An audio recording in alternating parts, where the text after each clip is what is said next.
De nuit, les dangers des ouvrages des ex-chantiers navals, à bâbord en entrant à Port-Vieux, se repèrent par un feu rouge à un éclat toutes les 4 secondes sur une tour blanche et rouge recouverte de tags à l'élévation de 21 mètres à l'extrémité de la longue digue du large, elle aussi recouverte de tags, et par un second feu rouge à 2 éclats toutes les 6 secondes sur une tour blanche et rouge à l'élévation de 18 mètres à l'extrémité de la jetée du Môle Neuf. Les 2 feux portent à 4000, soit 7,4 km. On trouve des traces de présence humaine dans les collines de la Ciotat dès le Néolithique et pour le port dès le 5e siècle avant Jésus-Christ. Au cours du XVIe siècle, les premiers aménagements du port-abri au fond d'un golfe protégé par le relief commencent et n'ont pas cessé jusqu'au XXe siècle. Port-Vieux est à 0,4 000, soit 700 mètres au sud de l'entrée du bassin berrouard du nouveau port de Plaisance, qui fait l'objet d'une vidéo dédiée.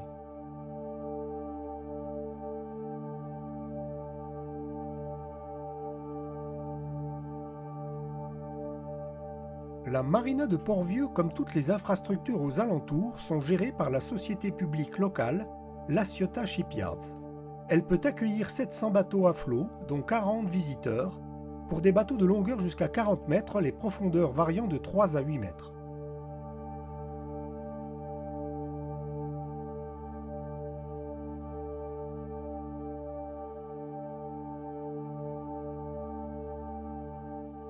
Les 2 énormes portiques, l'un marqué La Ciotat, constituent, ainsi que les diverses grues, des amers remarquables permettant de repérer Port-Vieux de loin. Les chantiers navals qui existent dès le XVe siècle se sont largement développés au cours du XIXe siècle. Après leur fermeture en 1988, ils se sont transformés en pôles de haute plaisance aux infrastructures impressionnantes. À l'horizon, on distingue en haut de la montagne de la Canaille et des falaises de Soubérane le sémaphore du bec de l'Aigle.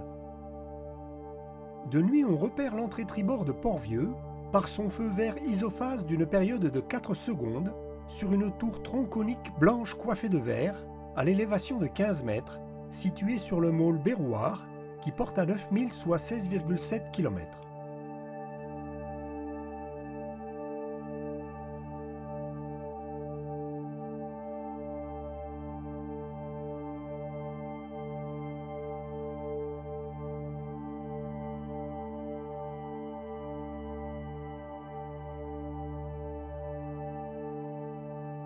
Certaines places des quais industriels, utilisées principalement par les navires objets de travaux, peuvent être parfois louées.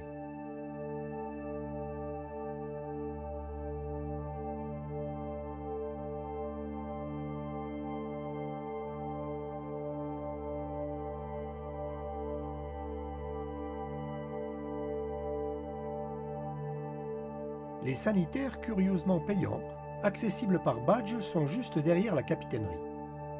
Les places au quai d'accueil, assez haut, se situent au pied d'un restaurant qui organise périodiquement des soirées musicales se terminant tard dans la nuit.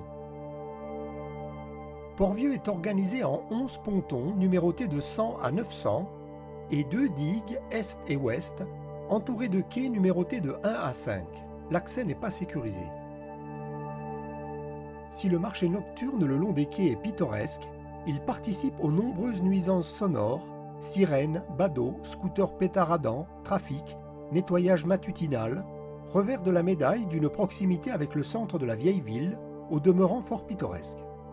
Port-Vieux est donc une escale pleine de charme et très pratique, même si ce n'est pas la plus calme ni la plus sûre. De surcroît, les tarifs sont parmi les moins chers de la côte. Le mouillage de Céreste est décrit dans la vidéo du nouveau port de Plaisance. On veillera à ne pas laisser son bateau sans surveillance trop longtemps. Certains plaisanciers ont eu la surprise d'en constater l'usage en leur absence.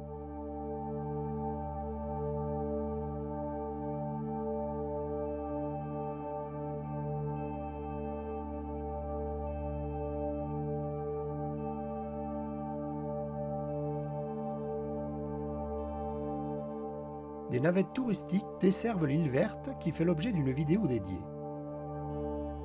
Le clocher de l'église Notre-Dame de l'Assomption, haut de 39 mètres, et le beffroi de l'ancien hôtel de ville, haut de 35 mètres, aujourd'hui musée Ciotadan, constituent deux amers remarquables permettant de repérer le port.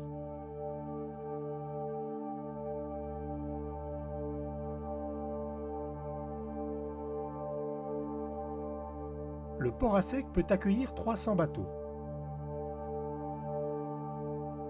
L'escale de Port-Vieux est très pratique. À quelques centaines de mètres, on trouve tous les services, quai Mitterrand puis quai de Gaulle, ensuite en remontant la rue Foch jusqu'à la rue des Poilus, avec Chip Chandler, pharmacie, boulangerie, arrêt de bus, distributeur de billets, laverie ainsi que 2 supérettes.